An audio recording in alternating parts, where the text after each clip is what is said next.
पश्चिमी उत्तर प्रदेश के गांव में किसान को खेत में खुदाई के दौरान कुछ ऐसा अनमोल खजाना मिला कि वो चौंक गया।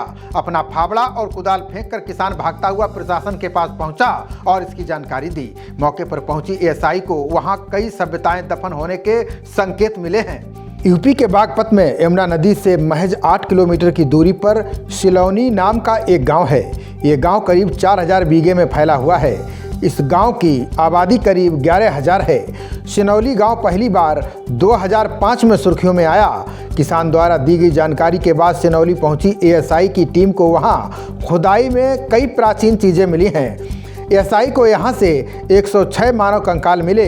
इनकी कार्बन डेटिंग में पता चला है कि कंकाल 3000 साल से भी ज़्यादा पुराने थे। इसके बाद दूसरे चरण में एएसआई की टीम ने 2017 में फिर इस जगह की खुदाई की। एएसआई को सबसे बड़ी सफलता 2018 में की गई तीसरे चरण की खुदाई में मिली। इसमें उन्हें एक से बढ़कर एक शानदार वस्तुएं मिली।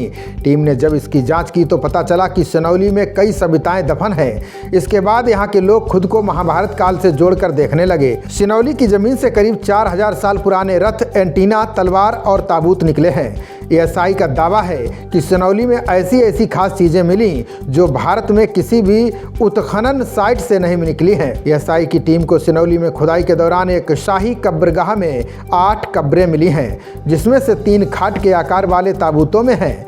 इनके साथ हथियार, ऐशो आराम की चीजें, बर्तन, पशु पक्षियों के कंकाल मिले हैं। वहीं इस कब्रगाह में शवों के साथ दफनाए गए 3 रथ भी मिले हैं। पुरातत्व विशेषज्ञों ने कहा है कि सिनौली में मिले ताबूत पूरे भारतीय उपमहाद्वीप के लिए नई खोज है।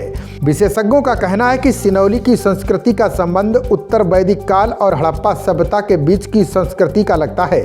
सिनौली में खुदाई के दौरान जो रथ, तांबे की तलवार और मुकुट मिले वे 2300 से 1950 ईसा पूर्व के बताए जा रहे हैं। इन प्रमाणों से पता चलता है कि हड़प्पा सभ्यता की समकालीन सभ्यता गंगा नदी के किनारे भी विकसित हो रही थी। खुदाई में मिला तांबे का हेलमेट करीब 2200 ईसा पूर्व का है। वहीं एएसआई को मिले तांबे के कवच में आसपास की लकड़ी गल गई, लेकिन धातु अब तक सुरक्षित है। इसके अलावा एक तांबे की थाल भी मिली है। एएसआई को खुदाई के दौरान एक योद्धा की कब्र भी मिली है।